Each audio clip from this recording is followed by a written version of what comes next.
Fire sign, Aries, Leo, and Sagittarius. Kumusta po kayo guys? Okay, so fire sign, maraming salamat po sa walang sawang pagsubaybay sa ating mga reading.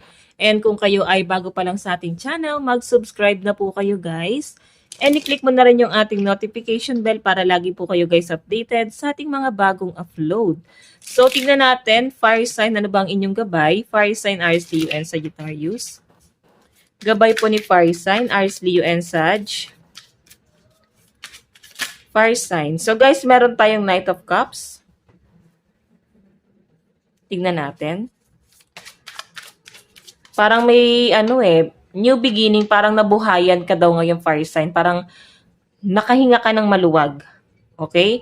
Parang feeling mo makakagalaw ka na ng hindi limitado yung galaw mo.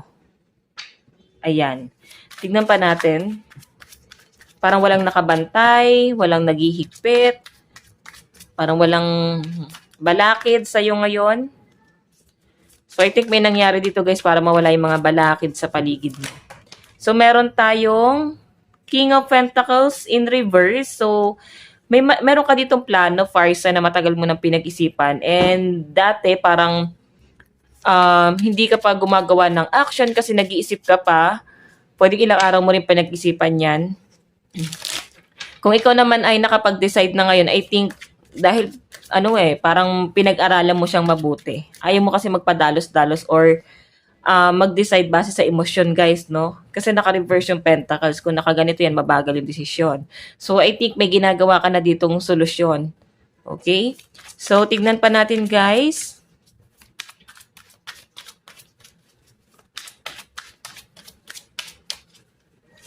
Meron po tayong King of Cups.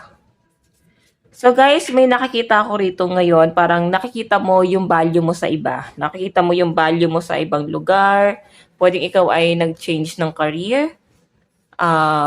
Parang may paglipat ng tahanan, transfer or relocation. So I think nafe-feel mo yung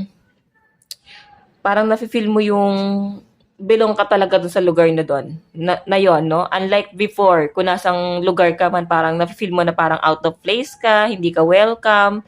So dito guys, nakakatuwa kasi approachable yung mga taong nakakasalamuha mo or pwedeng may mga pumapansin. Okay? May pumapansin sa iyo. Tingnan natin fire sign. Ano pa ang ipapakita ng inyong energy? Ano po itong Knight of Cups? Spirit guide.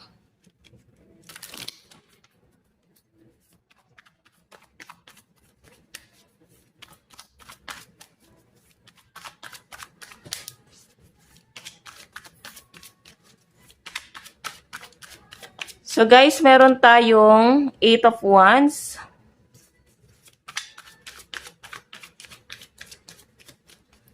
Meron tayong Death.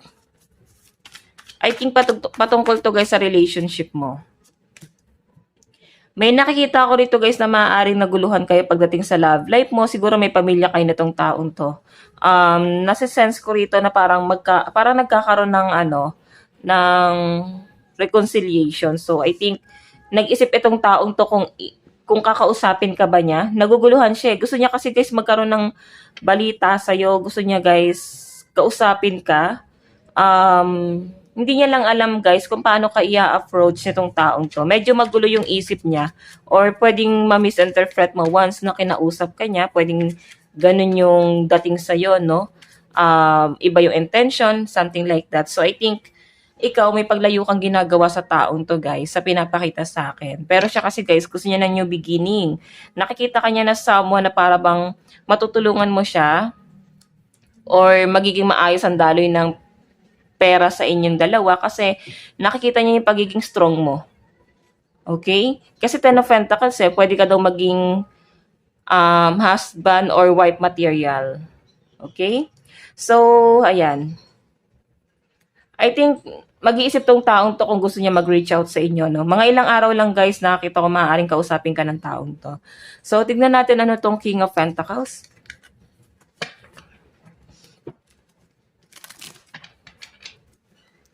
Ano po yung King of Pentacles? Spirit guide.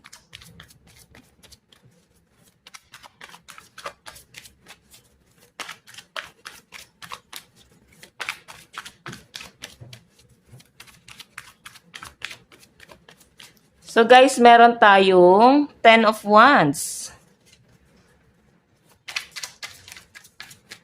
Meron tayong Knight of Swords. Parang may lumayo dahil naguguluhan. Meron tayong Four of Pentacles pero may nag-hold back pa rin. Maaring nilay-nilayan nyo kung tama ba yung ginawa mo na paglayo. Nandun ka kasi sa point na pwedeng mababalisa ka. So, kung hindi ka pa sure sa paglayo mo, pag-isipan mong mabuti kasi pwedeng magiging magulo. Okay? Magiging magulo sa'yo ang lahat ngayon. Okay? Pero yun nga guys, sabi nila, pag binitawan mo yung nakakapagpagulo sa isip mo, mas mas makakahinga ka ng maluwag. Sa una lang yan guys, masakit no, pero ayan, makaka-recover ka rin dito. Okay, so titignan pa natin. Four of Pentacles, may nakita akong struggle pagdating sa finances. So I think marami kang bayarin, marami kang hulugan. So yung pera mo ay siguro parang sobrang ano lang siya guys. Parang naka-budget na siya. Okay? So, ayan. Yung iba sa inyo guys na may business, so I think magiging successful ka pa. Makakapag-ipon ka ng ano dito. Kumbaga, tamang nakakapaglabas ka ng pera dahil sa mga bayarin mo, sa mga utang, ganyan-ganyan. Pero guys, nakakaipon ka. Okay? Kumbaga, may natitira para pang ipon mo. Tingnan natin guys, ano naman tong King of Cups. Ano po ang King of Cups?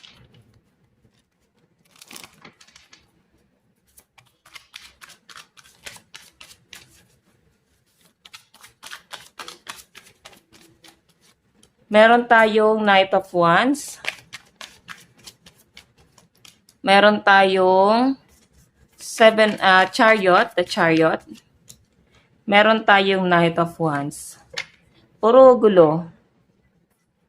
May nagkakagulo ngayon guys. I think parang pag-uusapan ka, mapagchichismisan ka. Hindi maganda yung nakikita ko guys. So ang sinasabi rito, kumalma ka, lumayo ka na lang sa mga ganyang klase ng tao kung napag-uusapan ka nila. Alam mo yung feeling na parang hambog sila eh. Parang pinagmamalaki pa nila na ito yung nagiging nila, sitwasyon nila, ganito ganyan. Ito yung parang nabaliw ka sa kanila, naisahan ka nila. So, ayan guys, mapag-uusapan ka rito guys. Kaya ikaw, kung ikaw ay nag-aalangan pa, sinasabi ng mga gabay mo dito na para bang ituloy-tuloy mo na yung desisyon na gagawin mo. Okay? Once na lumabas ka na sa circle na yan, diretso ang tingin guys. Hindi na para bumalik pa. Okay? Tignan natin guys, pagdating naman sa love life mo. Sa love life naman po ni Fire Sign,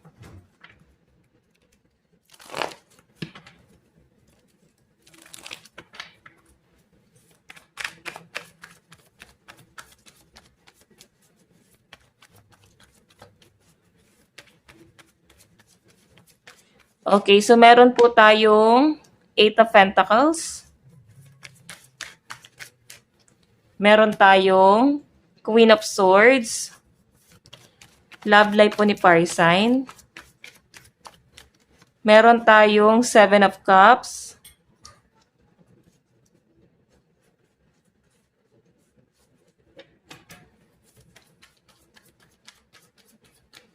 Last card, Spirit Guide. So, meron tayong High Priestess. Nako. Pakiramdaman yung nakikita ko rito, guys. Alam mo, sa nakikita ko, merong isang tao rito na parang ginawa kanyang option. Naguluhan siya nung una, guys, sa pinapakita sa akin. Pero isa ka sa mga gusto niya. Marami siya atang sinabay sa'yo. Okay? And I think nag-decide ka dito, Fire Sign, na wag nang ituloy itong relationship sa taong to. Queen of Cups. Nandun ka sa point na possible na nile-let go mo yung nararamdaman mo sa taong to. Nagre-recover ka talaga. Lumalayo ka na. Okay, nandun ka sa point na ayaw mo nang dumikit sa taong to. Ayaw mo na magkaroon ng ugnayan sa kanya. Kasi nga, masakit yung ginawa niya sa inyo, Fire Sign. Okay, kasi nire-release mo yung energy. Tapos ginawa ka pa niyang option niya. Tapos marami siya guys ini-entertain. Kasi ilang kayong babae na nandyan. 3 kayo or lalaki. No? Ayun, no? Ito siya. Medyo manipulative tong taong to. Fire Sign. Tignan pa natin. Love advice, meron tayong very soon. So, kung meron kang inaantay, I think malapit na yan. Kung inaantay mo yung person mo, malapit na to. So, I think siya yung si true love eh. True love. Tignan natin ang mensahe sa inyo ng person mo. Fire sign, meron tayong I love you. Diba? I think mahal ka naman ng person mo talaga, guys. Naguluhan lang talaga siya. Na para bang namili pa siya nung una eh. Parang nag-isip pa siya na baka hindi pa ikaw yung para sa kanya. So, ngayon guys, nung nag-decide kang lumayo dito, maaaring na-realize niya. Oh, na-realize niya na mahalaga ka pala. So, meron po tayong manifest. O, di ba? I think, ito kasi guys, Queen of Cups manifestation din to. So, minamanifest ka pa rin ng taong to, guys. Okay? Or kung may mga negative energy sa paligid mo, maganda pa rin na i-manifest mo para ma-release na yan, guys. Para puro positive lang papasok. So, guys, ang lucky number mo is 40 and 30. Ito lang naman ang inyong reading. Hanggang sa muli. God bless and love you. Thank you!